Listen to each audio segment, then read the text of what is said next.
but any minority, I'll do the bunny ears, minority, any minority.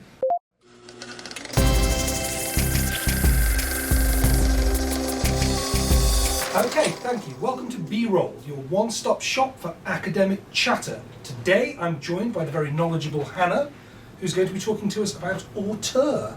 Hannah, you've got to be in your bonnet about auteur.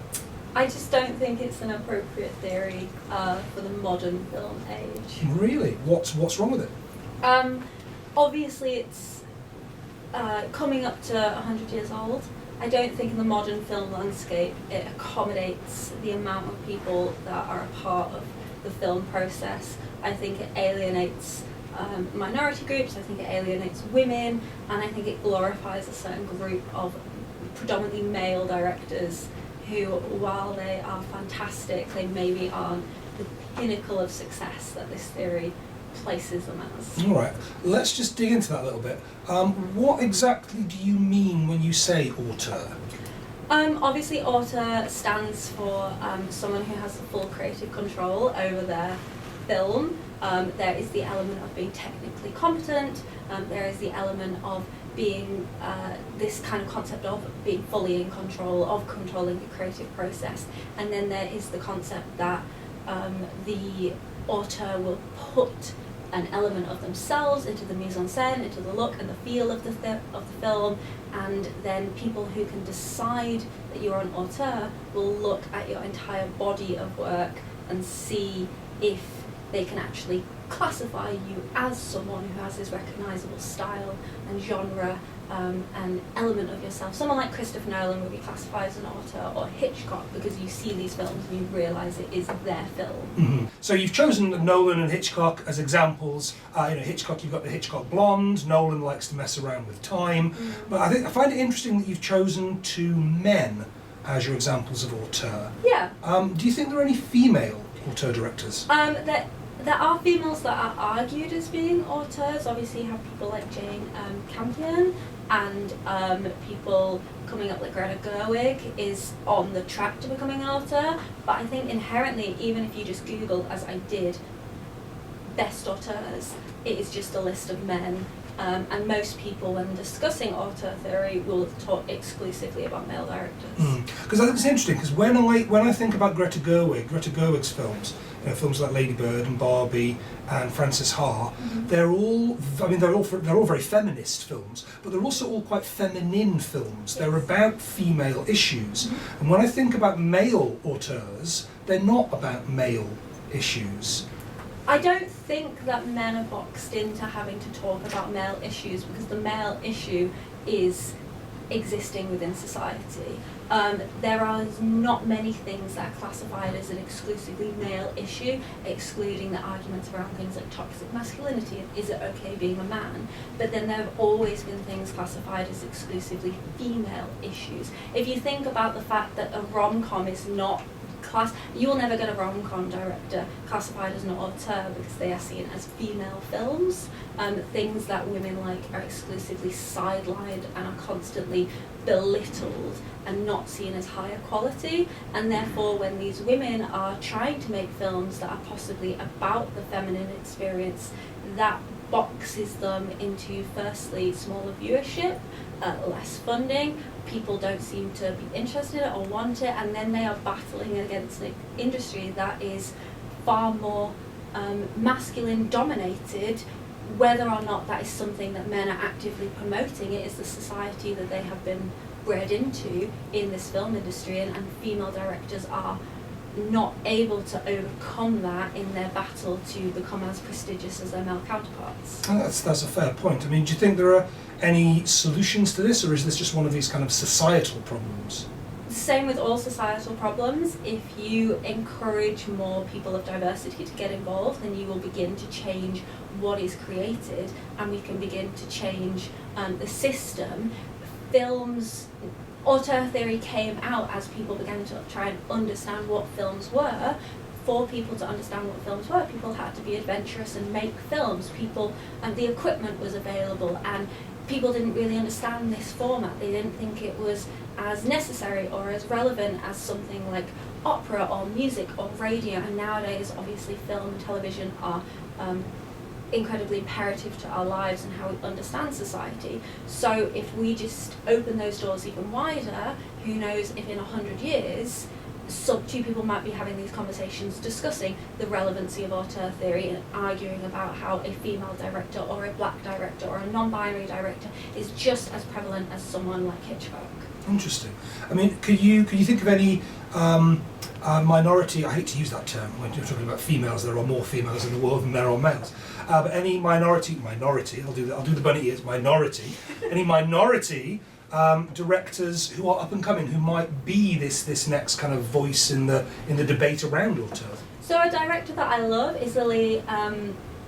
She's got a middle name I can never remember. Lily Amirpour. And she's phenomenal. She did A Girl Walked Home Alone at Night, which is a kind of modern vampire, and she also recently did something called Mona Lisa and the Blood Moon. Both of those films visually are completely different. I'm sure if I sat down and analysed them thematically, I could see the similarities. And it's about kind of this like bottled rage of women, how that expresses itself in the supernatural, and that can come out. And they're very modern, but also very classic. But the difficulty, I think, with female directors is they're not given the freedom to make whatever they want, and therefore how can they implant their style? You are limited by the money that you are given by the studio, you're limited by the opportunities that you are given. If someone turns around to you as a young director and says, "Hi, would you like to direct a Marvel movie?" as is happened with the lady who directed Nomadland, who I've shamefully forgotten her name. Zhao, I think. Yeah, the female director of that. She got invited to the MCU to direct one of their more recent films, which she did, and I enjoyed it personally. How can she say no to that? You can't turn down those opportunities and say, no, I'm going to stick to my creative guns, I'm going to stick to a movie that is a good movie, because the argument is Marvel movies aren't good movies, and I'm going to create something that I can put my stamp on. If nobody else is opening doors for you, how would you not take that opportunity that is then going to get you more money and more opportunities and more people? And I think auteur theory came from a time when, because the film industry was still so new and so kind of open and people could play around with it, that a group of men very much came in and had this fun and had this experimentation that just doesn't exist as much in the world anymore, and that people don't have those opportunities because there is too much at risk for these big studios. Maybe mobile phones will change that, maybe people creating their own films will change that, but right now, to be a woman in the film industry, you're already battling so much inherent bias and sexism and the patriarchy, and just even the concept that you can do the job, that do you have the mental energy to commit yourself to this achievement of auteur? Yeah, I mean, I think it's interesting as well that the two people who wrote the book, literally wrote the book on auteur, are Truffaut and Hitchcock, two men associated with being directors. We had this discussion before we started rolling. Do you think it's possible for actresses to be considered auteurs, or is it purely the domain of a director? I don't think anyone should be classified as an auteur. Maybe historically, people like Hitchcock were known to be aggressively controlling on set. That is absolutely accurate. You even hear stories. Michael Bay has been called incredibly controlling, but we'd never classify him as an auteur because his movies are not good enough. Bad film. But when you look at a Michael Bay film, you know it's a Michael Bay film. He is rigorously in control of what he does, but he's just making things that are mindless entertainment and mindless fun. Shakespeare was mindless entertainment for the masses, and now it is seen as classics. Harry Potter, mindless entertainment for the masses, is going to go down in history as a classic. These concepts of what is and isn't good don't usually come about at the time. Tarantino's first movies weren't lauded as good movies, they became cult classics.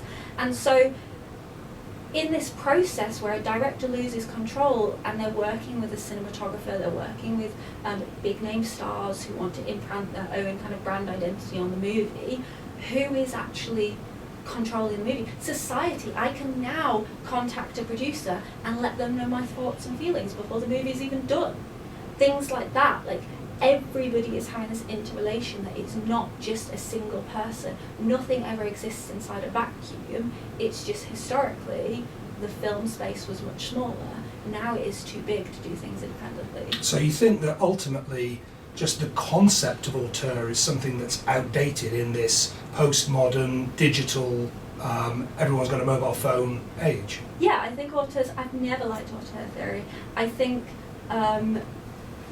you never really have full control over what you create. Even an artist, you've got to think, why do we not have the same phrase for literary artists or actual artistic artists or musicians? Why is just something exclusively to do with film when we have this argument, is film even an art form? So basically, film is not seen as artwork, but we have this theory that the people that create it are these magicians, are these artists, are these people fully in control. If it was a valid theory that wasn't inherently designed to big up the directors themselves, then people would have already made up a word to apply to the other art forms. No, I mean, I do think that's interesting because, you know, you get the example of Snakes on a Plane, one of my favourite films, Snakes on a Plane, where they had people posting on websites before the film was even released, pitching lines that they wanted to be in the film. And the producers looked at some of those lines and put those lines in the film. That's why we get the infamous "Get these mofo snakes off this mofo plane" by Samuel L. Jackson. That was a line pitched, allegedly, pitched by audience members. You know, we get this huge collaborative extravaganzas like Lord of the Rings, Return of the King, where the end credits at the end of the movie are half an hour long. Mm-hmm. They are an eighth of the duration of the whole film. Because of this collaboration of people. And yet when we think about auteur, we tend to think about one or maybe two people that are so-called steering the ship and in charge, and everything comes down to them. And I think you're absolutely right. And a lot of these auteurs work with the same people every time. We talk about Christopher Nolan as an auteur. We don't talk about Willie Schneider. Do you know his second name? His cinematographer. He always works with the same cinematographer. But why is the cinematographer not classified as part of the auteur Or process? indeed Emma Thomas, the producer of all of Christopher Nolan's films, including his first film, short film, Doodlebug. She produced that as well, back at UCL. I agree completely. I think it's really interesting that it all comes down to the shoulders of one person. So, final question. This might be slightly difficult because I don't think you teach on this course at the moment. Obviously, our A-level film students have to answer questions about auteur, and I think from memory, all of the films that they study in that block are directed by men, but we'll leave that to one side for a second. What advice would you give to a student in an exam situation writing about auteur? In an exam, you give the examiner what they want, you give the exam board what they want. And so the question is not break down and kind of like question whether auteur theory is relevant. You can absolutely apply auteur theory to a movie, and it is a fantastic way of assessing if a director has a style, if a director does try and emulate a certain kind of emotion or aesthetic. And I think that people who have been considered auteurs are fantastic directors, and you can use it to understand that and analyse that, and in an academic setting you can really utilise that well and use it to help you inform your own film style. I think as you go later into actual more professional areas of cinema, it is where maybe you need to stop using auteur theory, in the sense that you end up with people like Wes Anderson. You can inherently tell a Wes Anderson movie surprisingly never called an auteur, despite the fact he would fit all the boxes of classifying as an auteur. Very much so. But Wes Anderson's movies have stopped being interesting as movies. They've become interesting as pieces of a Wes Anderson movie. They're very visually interesting, but in terms of narrative, I'm not a Wes Anderson fan. And therefore, if you don't have a narrative, are you even a film? That is a question that I'll move on forward, because is film a story? Is it a piece of artwork? And that leads back to the question of, well, does this auteur theory actually work in actually producing mainstream viable movies? And if you want to make something that isn't mainstream and viable, well, are you making a film, or are you making just an audiovisual piece of art? Okay, thank you very much. Join us again on B-Roll, where we will be sitting down with Jim to take a look at old Hollywood and new Hollywood films. Thanks for watching. And cut. That was fun.